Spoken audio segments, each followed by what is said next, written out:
mutane da yawa suna tambaya cewa ya ake backup a WhatsApp. Wato amfanin backup shine backup dukkanin wani document ko kuma abubuwan da kake so a cikin WhatsApp bayan ka canja sabuwar waya wanda baka son kai missing nasu.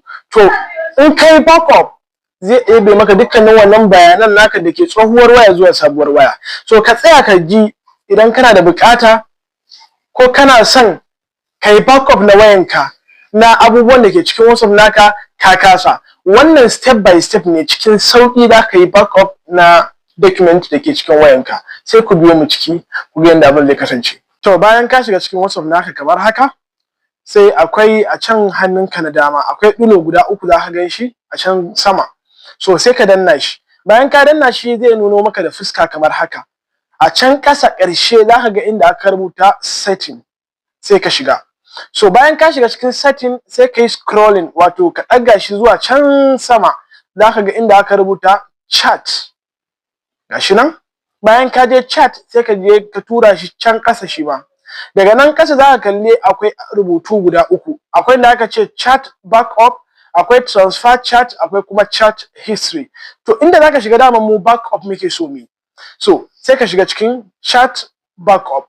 So bayan ka shiga cikin chat backup zai nuna maka fuska kamar haka, sai zai baka dama. Na farko zai ce maka da wani email kake so kai backup din. Wato wani email kake so ka saka dukkanin bayanan da kake so ka dauka.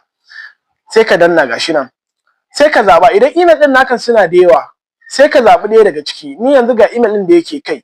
To idan kana son kai adding kuma sai ka daura abin da yake kasan nan shine add account. Sai ka daura account da kake so kai backup a ciki, wanda ko ka canja waya za ka yi login a cikin wannan sabon account naka. Ni yanzu akan wannan account nake so sai in danna. So tunda na danna yanzu yana kai, shikenan sai ka fita. Yanzu ga ya riga da ya hau. Ga nan Gmail din akai. A ƙasa kuma inda yace automatic backup. To za ka ga automatic backup. So bayan ka shiga automatic backup zai ce maka to na farko shin bayanin da kake so ka ɗauka na sati ɗaya ne ko kuma na kwana ɗaya ko kuma na wata ɗaya, wanne kake so? Yanzu gashi nan duka nan daily, akwai weekly, akwai monthly. Gabaki ɗaya sai ka zaɓa. Idan dai na daily kake so gashi nan sai ka danna na sama zai hau. Idan kuma kana son na weekly ne wato sati sai ka ɗauka, shi ma idan kana son na monthly shi ma za ka ɗauka. Yanzu bari mu saka na monthly. Yanzu ka ga mun ɗaura ya hau. So shin a cikin backup ɗin da kake so ka yi, abubuwan da ake turo maka iya document kake bukata ko har da bidiyo da fotuna? Idan kana bukatan bidiyo, wannan abin da ya nuna maka na uku, include videos. Idan kana son a sa maka tare da bidiyo gurin yin backup ɗin nakan, sai ka danna kaga ya buɗe. Akwai 3.0 MB na bidiyo wanda zai ja. Ka tabbatar kana da isasshen datan da zai maka backup. Wannan shine ka'ida. Kuma kana da space akan Gmail din da zai dauki wannan datan gabaki daya. So daga nan kuma sai ka zabi abu na kasa, daman rule guda uku ne. Bayan ka cika na farko, ka cika na biyu, ka cika na uku, zamu je na hudu.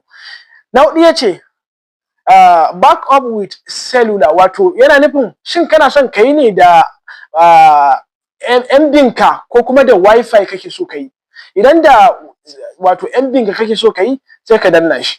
Kaga ya riga da ya bude. Yanzu still idan kana son kai backup, yanzu ka riga da ka ciki dukkanin wasu ka'idoji.